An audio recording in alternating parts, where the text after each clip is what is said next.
বরিশালের মেহেন্দিগঞ্জ উপজেলার ৫ নং সদর ইউনিয়নের সাদেকপুর গ্রামে মেঘনার শাখা ইলিশা নদীর ভাঙন তীব্র আকার ধারণ করেছে।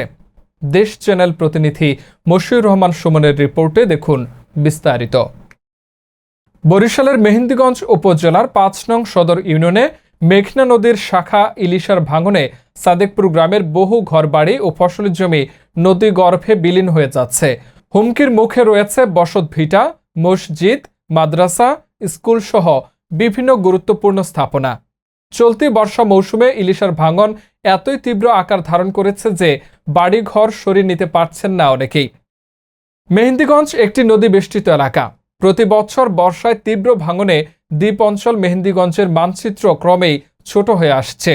বরিশাল ৪ আসনের সংসদ সদস্য পঙ্কজ নাথ ও পানি উন্নয়ন বোর্ডের ঊর্ধ্বতন কর্মকর্তারা ভাঙন কবলিত এলাকা পরিদর্শন করে ভাঙন রোধের ব্যবস্থা গ্রহণের প্রতিশ্রুতি দিলেও তা বাস্তবায়ন করা হয়নি। এতে অনেকেই ক্ষোভ প্রকাশ করে বলেন, অতি দ্রুত যেন নদী ভাঙন রোধের ব্যবস্থা গ্রহণ করা হয়। সেও কোনো ব্যবস্থা নিল না। তারপরে আছে আমাদের শামীম আহমদ, সেও একজন এমপি, সে একদিন চাইলো না, আমার এলাকার লোক, সে দেখলো না।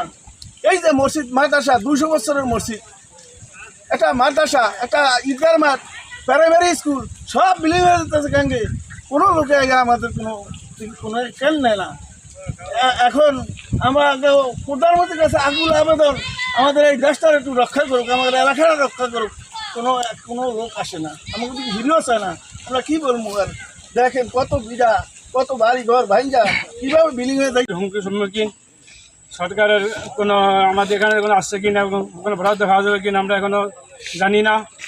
আমরা সরকার দিকে দৃষ্টি আকর্ষণ করছি, প্রশাসন দিকে দৃষ্টি আকর্ষণ করছি, অতি দ্রুত আমাদের এখানে নদী ভাঙন প্রকল্প বরাদ্দ করা হয়।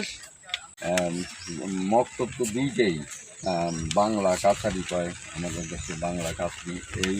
এই আমাদের দাদা আমাদের একটা ঐতিহ্য বাড়ি, এই বাড়িটা নিয়ে দেখতেছে। আমরা ব্যথিত, আল্লাহর কাছে আমরা অনেক করছি।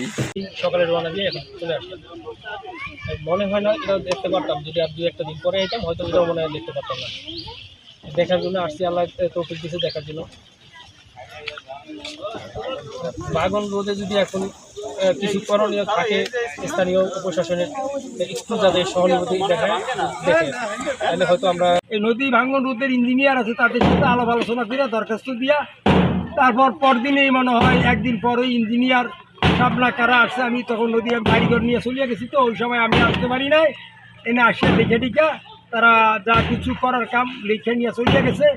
এখন অন পর্যন্ত আমরা কোনো বরাদ্দ হয়েছে কিনা তাও জানতে পারি না, কোনো বস্তা ভালাইবে কিনা তাও জানতে পারি না।